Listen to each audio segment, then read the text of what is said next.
Bismillahirrahmanirrahim. Assalamu alaikum dear student and viewer. Today we are going to start the next topic, बल्कि हम previous topic को ही proceed करेंगे। हम पढ़ रहे थे जी पार्ट्स ऑफ ब्रेन। तो पार्ट्स ऑफ ब्रेन ने मैंने आपको बताया था कि दिमाग को तीन हम फंक्शनल पार्ट में डिवाइड कर सकते हैं। फोर ब्रेन हमने डिस्कस कर लिया था, मिड ब्रेन और हाइंड ब्रेन। तो आज हम स्टार्ट करते हैं जी मिड ब्रेन। तो in humans mid brain is present below the cerebral hemisphere। इंसान के अंदर जो दरमियाना दिमाग है या जो मिड ब्रेन है, ये किधर पाया जाता है जी? Cerebral hemisphere. हमने पहले वाले लेक्चर में हमने पढ़ा था कि जो सेरिब्रम है इसको हम दो बराबर हिस्सों में तकसीम कर सकते हैं, जिसको राइट और लेफ़्ट सेरिब्रल हेमिस्फीयर कहते हैं। तो ये जो दरमियाना दिमाग है ये इन्हीं सेरिब्रल हेमिस्फीयर के नीचे पाया जाता है। एक बहुत इम्पॉर्टेंट टॉपिक है, पॉइंट है, आप लोगों ने याद रखना है कि in human mid brain is reduced. तो ये क्वेश्चन अक्सर पूछा जाता है कि why mid brain is reduce in human being, कि इंसान के अंदर जो मिड ब्रेन होता है ये क्यों रिड्यूस क्यों होता है। तो इस क्वेश्चन का जो जवाब है वो ये है कि due to less functional importance, इसकी जो फैली अहमियत होती है वो कम है, या इन अदर वर्ड्स या दूसरे लफ्ज़ों में हम यूँ कह सकते हैं कि ये बहुत कम फ़ेल सर अंजाम देता है। तो it perform only two function. बस आपने इतना याद रखना है, it is present below the cerebral hemisphere. और ये क्या है जी, ह्यूमन और बाकी वर्टिब्रेट्स के अंदर साइज़ में क्या होता है जी, बहुत रिड्यूस होता है, बहुत कम होता है इसका साइज़। और मैंने इसकी वजह बताई है, due to very few function, इसके जो अफ़ाल होते हैं वो बहुत कम होते हैं। अब कितने होते हैं ये मैं आपको बता देता हूँ। ये दो काम करता है। एक काम ये करता है, ये सेंसरी इंफॉर्मेशन को रिसीव करता है। किससे? हाइंड ब्रेन से एंड और क्या करता है जी, ट्रांसमिट करता है किसको? फोर ब्रेन को। और क्या करता है जी, आपको पता है फोर ब्रेन में आपके बॉडी के तमाम जो सेंसेस हैं उनका क्या है जी, सेंटर है। तो वहाँ पे बहुत सारी कमांड्स या आर्डर बनते हैं। तो ये क्या करता है, आर्डर को या कमांड्स को, अहकामात को कहाँ से लेकर किधर तक जाता है जी, कमांड्स को ये क्या करता है, फोर ब्रेन से कैरी करता है। और किसको ट्रांसमिट करता है जी, and transmit to the hind brain. तो ये कम्युनिकेशन का काम करता है between the fore brain and hind brain. ये सेंटर है, तो ये नशर करता है इंफॉर्मेशन को।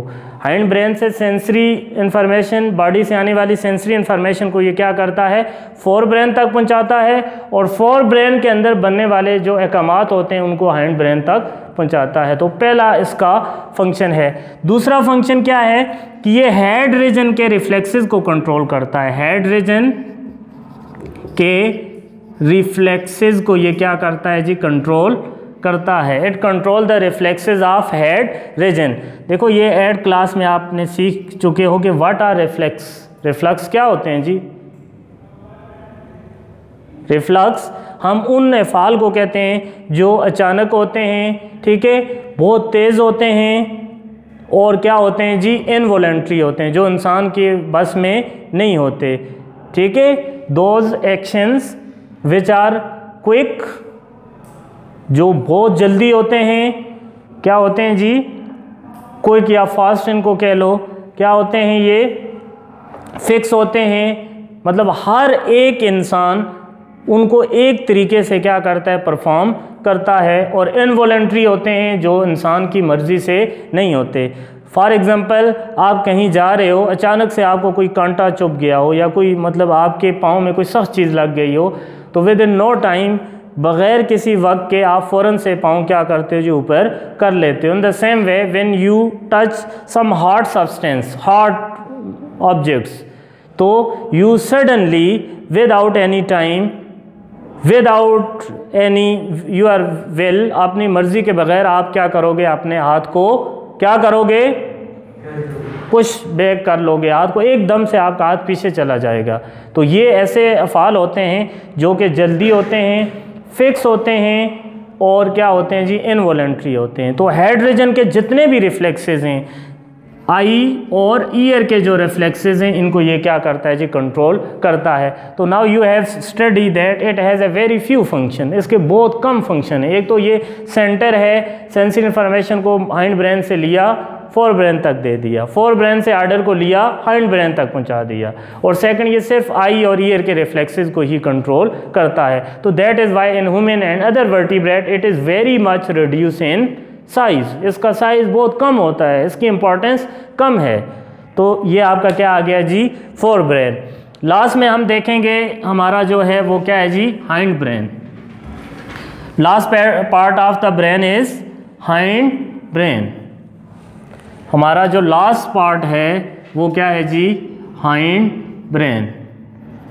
Hind brain is the most posterior part of the brain as the name indicate. Hind दिमाग का सबसे पीछे वाला हिस्सा है। Mid brain as the name indicate it is present at the centre between the fore and hind brain, just below the cerebral hemisphere.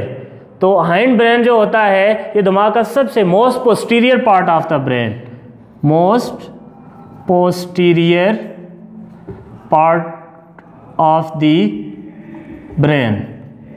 Body के किसी भी पार्ट के आप आगे दो पार्ट कर सकते हो, ठीक है। जो आगे वाला ऐसा होता है उसको क्या बोलते हैं जी, एंटीरियर। बायोलॉजी के अंदर क्या बोलते हैं, एंटीरियर। और जो पीछे वाला ऐसा होता है उसको क्या बोलते हैं जी, पोस्टीरियर। समझ आ रही कि नहीं आई? तो ये आपके पास इसी तरह बॉडी की भी दो सरफेस होती हैं, ठीक है। जो सामने वाली सरफेस होती है उसको बोलते हैं जी डॉर्सल, ठीक है, डॉर्सल। और जो लोअर सरफेस होती है उसको क्या बोलते हैं, वेंट्रल। क्या बोलते हैं, वेंट्रल। आप देखो ना, आप कोई भी एनिमल ले लो, फॉर एग्जांपल ये बफेलो है, तो उसके ऊपर वाली जो सतह होती है उसको हम क्या बोलते हैं, डॉर्सल। ये चीज़ें नोट करनी चाहिए आपको, ये छोटी छोटी चीज़ें हैं। ऊपर वाली जो सतह होती है उसको क्या कहते हैं, डॉर्सल। जो लोअर वाली सरफेस होती है उसको हम क्या कहते हैं, वेंट्रल। उसके माउथ को हम क्या कहेंगे, interior part of the body. उसकी जो दुम होगी उसको हम क्या कहेंगे, पोस्टीरियर। तो आउटर पार्ट को डॉर्सल सरफेस कहते हैं, लोअर को क्या कहते हैं, वेंट्रल। तो ये दिमाग के सबसे पीछे वाले, देखो फोर ब्रेन किधर होता है, इधर फोर ब्रेन होगा, दरमियान में क्या होगा, मिड ब्रेन होगा, और आखिर में क्या होगा, हाइंड ब्रेन होगा। तो ये जो आपकी क्लासिफिकेशन है ये ब्रेन के किसी पार्ट्स की लोकेशन की बुनियाद पे की जाती है कि ये पार्ट्स कहाँ पे पाया वाक़या है। तो it is the most posterior part of the brain from where the spinal cord is arrived. ये वो जगह होती है जहाँ से स्पाइनल कॉर्ड या जो नर्व्स वगैरह हैं वो क्या होते हैं जी, अराइव होते हैं। अब हाइंड ब्रेन को भी तीन फंक्शनल पार्ट्स में, 3 पार्ट्स, लेकिन कैसे पार्ट्स हैं जी, ये भी फोर ब्रेन के पार्ट्स की तरह 3 फंक्शनल पार्ट्स हैं, इसके भी 3 फेली हिस्से हैं। सबसे पहले आपके पास क्या आ जाएगा जी, सेरिबलम। क्या है, सेरिबलम। दूसरा कौन सा है जी, पोन्स। तीसरा कौन सा है जी, मेडुला ऑब्लंगेटा। तो these 3 parts of hind brain. अब ज़रा हम देखते हैं what is the function of cerebellum. Cerebellum control the balance and position of the body, position of the body. ये आपके जिस्म की जो हालत है या आपके जिस्म का जो तवाज़न है उसको कंट्रोल करता है, ठीक है। और अगर किसी के सेरिबेलम के अंदर कोई मसला आ जाए तो वो आदमी सीधा खड़ा नहीं रह सकता। जिस तरह आपने कभी गौर किया हो, जब आप when you move in a circle तो after some time you can't stand erectly, आप सीधे खड़े नहीं रह सकते। कभी आपने गौर किया ऐसे? उसमें क्या होता है कि आपके सेरिबेलम की जो पोजीशन होती है वो क्या हो जाती है, चेंज हो जाती है, जिसकी वजह से सेरिबेलम का जो बैलेंस है वो क्या हो जाता है, वो डिस्टर्ब हो जाता है। That is why you can't stand erectly on the land, आप ज़मीन पर अर्थ पर सही तरीके से खड़े नहीं रह सकते। तो इसी तरह अगर कोई due to some injury, due to some infection या किसी भी वजह से अगर किसी आदमी के सेरिबेलम में कोई प्रॉब्लम आ जाए तो वो आदमी उठ के खड़ा नहीं हो सकता। ठीक है, बिल्कुल उसी तरह जिस तरह आदमी थोड़ी देर के लिए, ठीक है, ऐसे दायरे में घूमे और उसका सर क्या होता है जी, चकराना शुरू हो जाता है, वो उठ के खड़ा नहीं हो सकता। जब खड़ा होगा तो ऐसे ज़मीन उसको चलती हुई नज़र आती है, वो गिर जाता है। तो cerebellum control the balance of the body, balance of the body. इसके अलावा ये दूसरा एक काम और भी करता है, it coordinates the voluntary movements of skeletal muscle. आपकी बॉडी के अंदर 3 मसल्स हैं, आपने पढ़े थे। उनमें से एक को हम स्मूथ मसल्स कहते हैं, जो कि आपके इंटरनल जो वेसल्स हैं उनकी लाइनिंग बनाते हैं, ब्लड वेसल की लाइनिंग बनाते हैं। आपके यूरिनरी वेसल्स जो हैं, यूरेटर है, यूरिथ्रा है, उनकी लाइनिंग बनाते हैं। आपके एयर वेसल की लाइनिंग बनाते हैं, आपके डाइजेस्टिव वेसल की लाइनिंग बनाते हैं, स्मूथ मसल्स। और दूसरे कार्डियक मसल जो कि किसके अंदर पाए जाते हैं जी, हार्ट के अंदर। अब बच्चे ये जो मसल्स होते हैं ये ऐसे मसल्स होते हैं जो कि इनवॉलंटरी होते हैं, आपकी मर्ज़ी के ताबे नहीं होते। जबकि स्केलेटल मसल जो होते हैं वो क्या होते हैं, वॉलंटरी होते हैं। जैसा कि देखो, स्केलेटल मसल वो मसल्स होते हैं जो किसके साथ जुड़े होते हैं, हड्डियों के साथ जुड़े होते हैं। स्केलेटन हड्डियों के ढांचे को कहते हैं, इसलिए इसका नाम ही क्या है, स्केलेटल मसल। तो स्केलेटल मसल आर वॉलंटरी, ठीक है। और आपके सामने है, I am moving my arms, it means, और ये अपनी मर्जी से मैं मूव कर रहा हूँ, इसका मतलब है ये मसल्स वॉलंटरी मसल्स हैं। तो ये जो लफ्ज़ है ना, इसको ज़रा गौर से आपने देखना है। ये कोऑर्डिनेट्स और कंट्रोल करते हैं voluntary movement of skeletal muscle, ठीक है। देखो, for example this marker is lying on the table, तो with my healthy cerebellum I can pick this and pick it up. If I have problem in my cerebellum then I can't pick it. पहली बात है, मैं इसको pick ही नहीं करूँ, मेरी movement coordinate नहीं होंगी, मैं ऐसे लेके जाऊँगा, हाथ इधर जाएगा।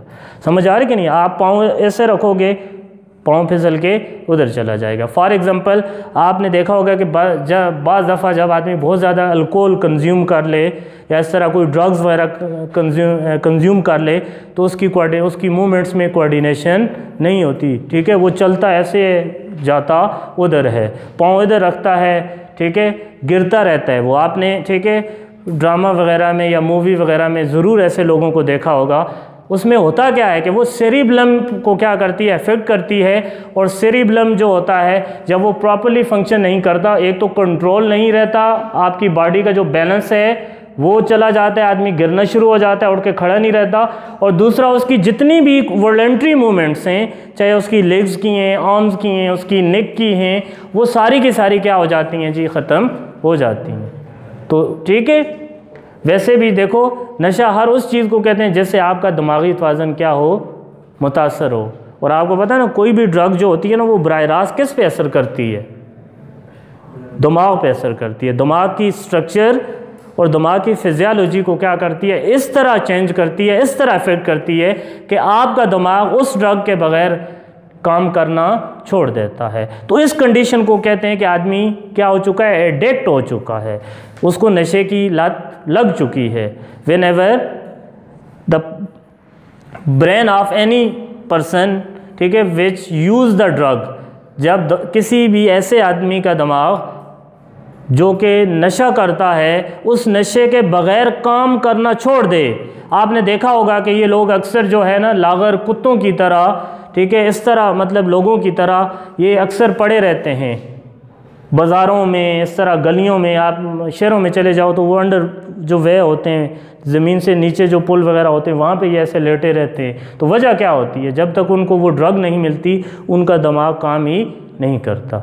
तो ये सारी चीज़ें हैं, इससे बात चली थी, मैंने आपको एग्जांपल दी थी। तो होता क्या है, सेरिब्लम उसमें इफ़ेक्ट होता है और फिर उनकी मूवमेंट्स के अंदर कोऑर्डिनेशन नहीं रहती।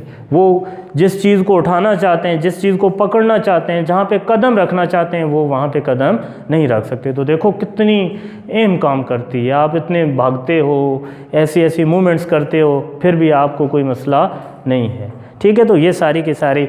उसके बाद जो दूसरा है पोन्स, पोन्स दरमियान में पाया जाता है सेरिब्लम और मेडुला ऑब्लंगेटा का। ये सिर्फ दो काम करता है बस। ठीक है, एक काम ये क्या करता है, कंट्रोल दी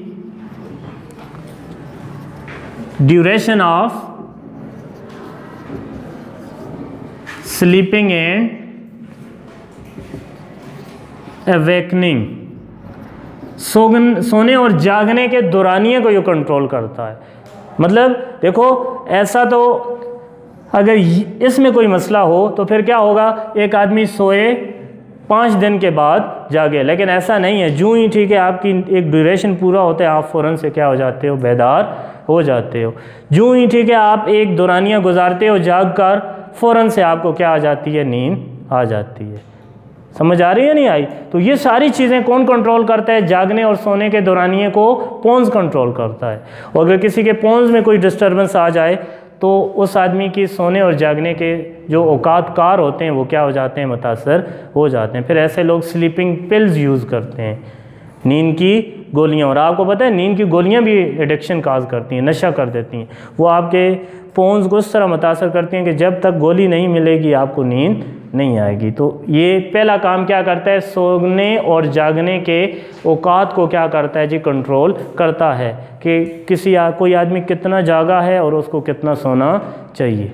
तो it is control by the pons. इसके अलावा ये क्या करता है, ब्रीदिंग रेट को कंट्रोल करता है। ब्रीदिंग रेट को क्या करता है जी, कंट्रोल करता है। It control the rate of breathing कि कब कितना सांस लेना है, कब कितना इनहेल और एक्सहेल करना है।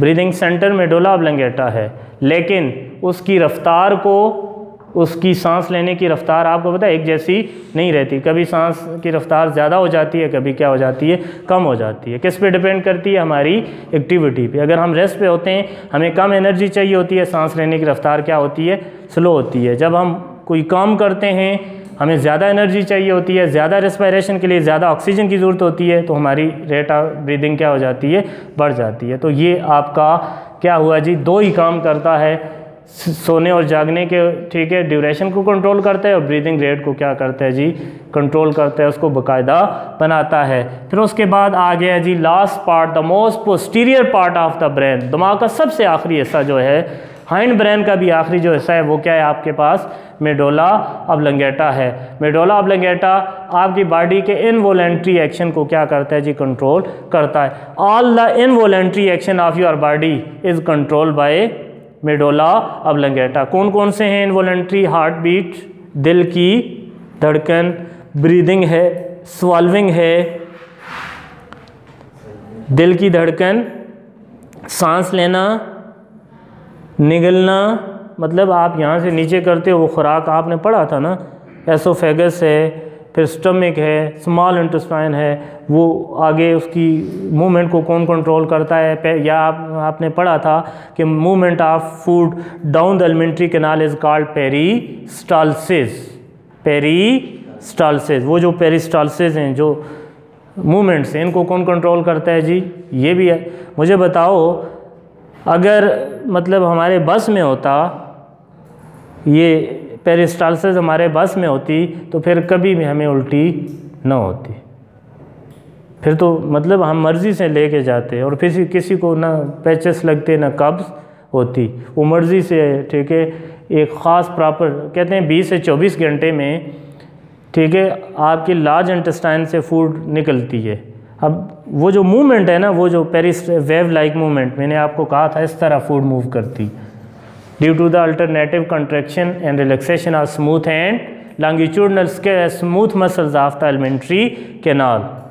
ठीक है, एलिमेंट्री कैनाल की 3-4 लेयर मैंने आपको पढ़ाई थी। सिरोजा है, मस्कुलरस है, वो मस्कुलरस वो मसल की बनी हुई, उसकी कंट्रैक्शन और रिलैक्सेशन की वजह से आहिस्ता आहिस्ता फूड क्या होती है नीचे, मतलब स्वॉल्विंग भी क्या है, इनवॉलंटरी एक्शन है, ये आपके बस की बात नहीं है। यूरिनेशन है, समझ आ रही है नहीं है, इसी तरह स्वेटिंग है, पसीना, तो जितने भी इनवॉलंटरी एक्शंस हैं इनको मेडुला ऑब्लिंगेटा ही कंट्रोल करता है। स्मूथ मसल की मूवमेंट्स, मतलब कार्डियक मसल की मूवमेंट्स, जितने भी ये सारी चीज़ें इनको कौन कंट्रोल करता है जी, मेडुला ऑब्लिंगेटा। उसके बाद हमारा सेकंड पार्ट है जी सेंट्रल नर्वस सिस्टम का, वो कौन सा है, स्पाइनल कॉर्ड। वो क्या है, we are studying central nervous system, और हमने डिफाइन किया था brain and spinal cord which act as a coordinator are called central nervous system. तो स्पाइनल कॉर्ड जो है, स्पाइनल कॉर्ड ये जो है, जब मेडुला ऑब्लिंगेटा जो है वो क्या होता है जी, नैरो होता है into a hollow canal known as spinal cord। Medulla oblongata जो है ना, it is the last part of the brain, ये दिमाग का सबसे आखिरी हिस्सा है। ठीक है, जब ये सबसे आखिरी हिस्सा है तो एट द एंड ये क्या होता है जी, नैरो होता है और एक ट्यूब लाइक स्ट्रक्चर, एक कैनाल लाइक स्ट्रक्चर बनाता है। इस ट्यूब को हम क्या बोलते हैं जी, क्या बोलते हैं, spinal cord. For example this is the last part of the brain which is called medulla oblongata. तो जब ये पोस्टीरियर साइड पे जाता है तो ये क्या हो जाता है जी, इस तरह नैरो हो के एक कैनाल या ट्यूब सी बना देता है। This is called spinal cord. ठीक है, the last part of the brain medulla oblongata gets narrow and form a tube like और canal like structure which is called spinal cord. अब स्पाइनल कॉर्ड के दो part हैं जी, जो inner part होता है, इनर पार्ट अंदर वाला जो हिस्सा होता है, ठीक है, वो किस शेप का होता है, बटरफ्लाई शेप होता है। और ये किसका बना होता है जी, ग्रे मैटर का। किसका, ग्रे मैटर का। जो आउटर पार्ट होता है, आउटर पार्ट वो किसका बना होता है जी, वाइट मैटर का। जब मैं आपको सीरिब्रम मैंने पढ़ाया था तो ये दोनों चीज़ों को मैंने डिफाइन किया था कि जो आपके पास ग्रे मैटर होता है, ग्रे मैटर के अंदर दो चीज़ें होती हैं। ठीक है, एक तो सेल बॉडी होती हैं, मतलब गैंग्लिया जिसको कहते हैं, सेल बॉडीज़, और क्या होते हैं जी, non myelinated neuron axon. Sorry, समझ आ रही कि नहीं आई।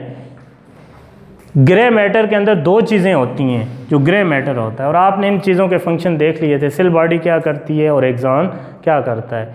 और मैंने आपको वहाँ पे फ़र्क भी बता दिया था कि माइलिनेटेड और नॉन माइलिनेटेड न्यूरॉन के अंदर क्या फ़र्क है। और मैंने ये भी बताया था कि कौन से न्यूरॉन के अंदर ट्रांसमिशन तेज़ होती है, माइलिनेटेड में तेज़ होती है, नॉन माइलिनेटेड में।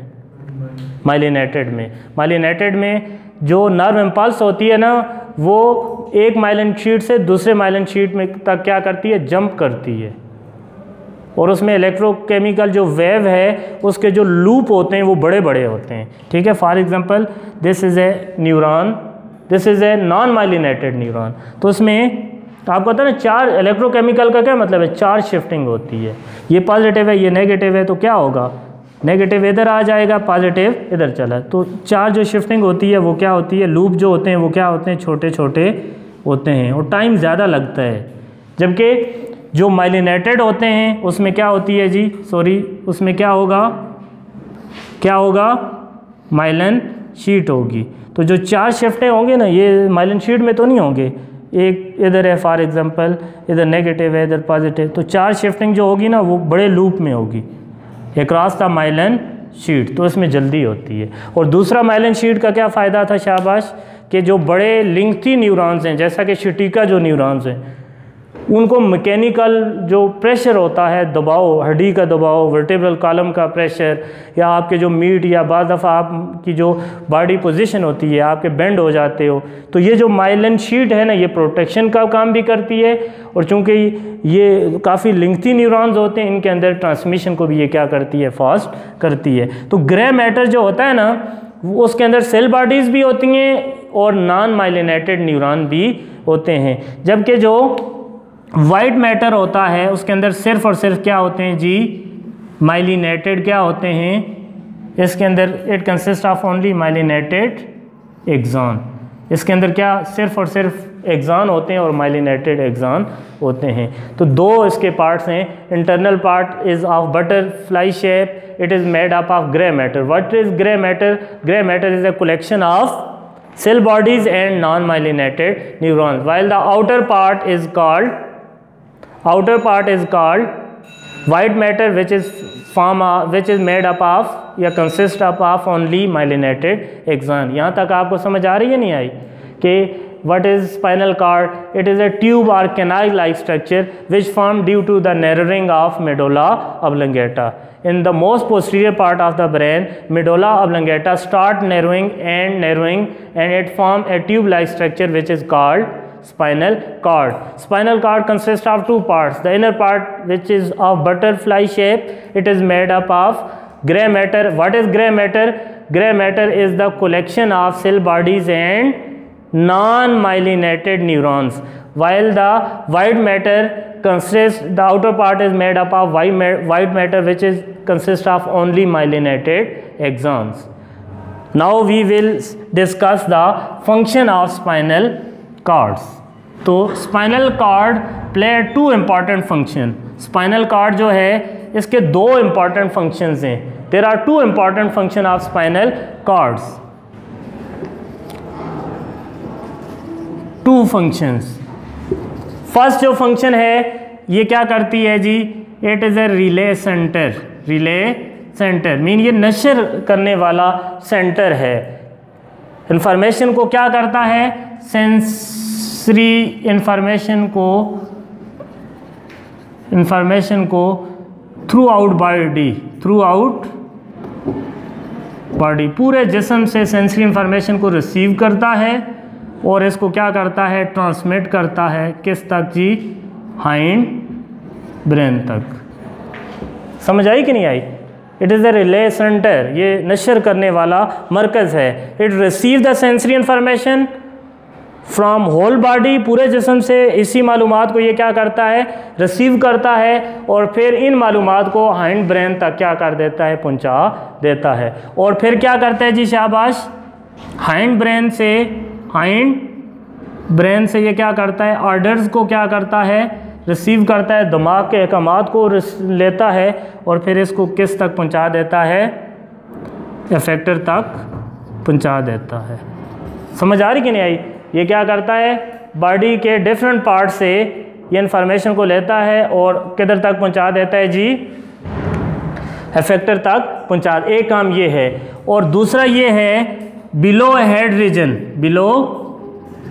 रीजन, आपके हेड से नीचे जितने भी रिफ्लेक्सेस हैं उन तमाम के तमाम रिफ्लेक्सेस को कौन कंट्रोल करता है, स्पाइनल कॉर्ड कंट्रोल करता है। आपके लेग्स के रिफ्लेक्सेस को, आपके आर्म्स के रिफ्लेक्सेस को, या बॉडी के अंदर जितने भी इनवॉलेंट्री क्विक और फिक्स रिस्पांस होते हैं बिलो द हेड रीजन, ये सारे के सारे कौन कंट्रोल करता है, स्पाइनल कॉर्ड करता है। फॉर एग्जांपल, आप कहीं जा रहे हो, अचानक से आपका पाँव किसी चीज़ के मतलब कांटा नमा चीज़ पे पड़ गया, तो फ़ौरन से आप पाँव क्या करोगे, ऊपर उठा लोगे। तो इसका मतलब इस रिफ्लक्स एक्शन के अंदर दिमाग का कोई किरदार नहीं है, क्योंकि बिलो द नेक या हेड रीजन हमारे पास जितने भी रिफ्लेक्सेस हैं उनको स्पाइनल कॉर्ड ही कंट्रोल करता है। ठीक है, तो that is all about today lecture. आज हमने सेंट्रल नर्वस सिस्टम पढ़ा है। एक छोटा सा टॉपिक है, अब वो नर्व मैंने आपको पढ़ा दिया थे ना,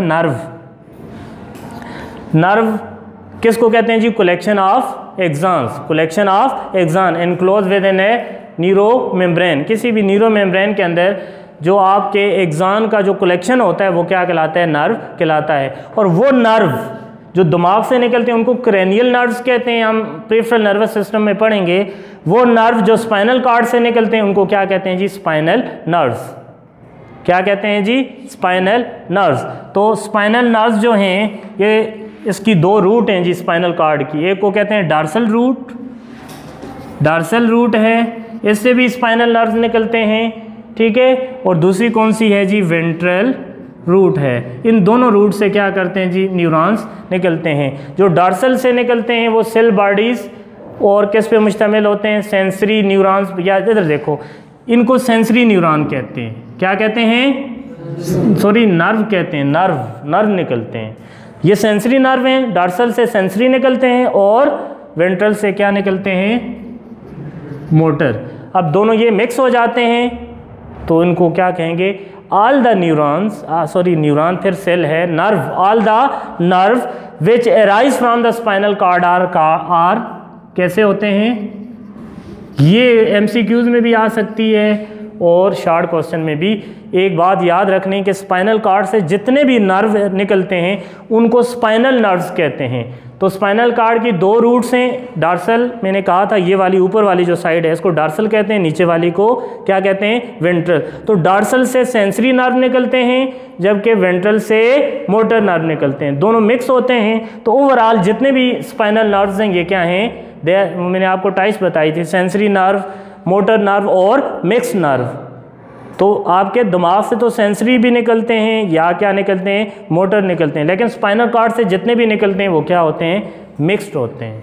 वो क्या होते हैं? मिक्स्ड होते हैं। तो that is all about today lecture.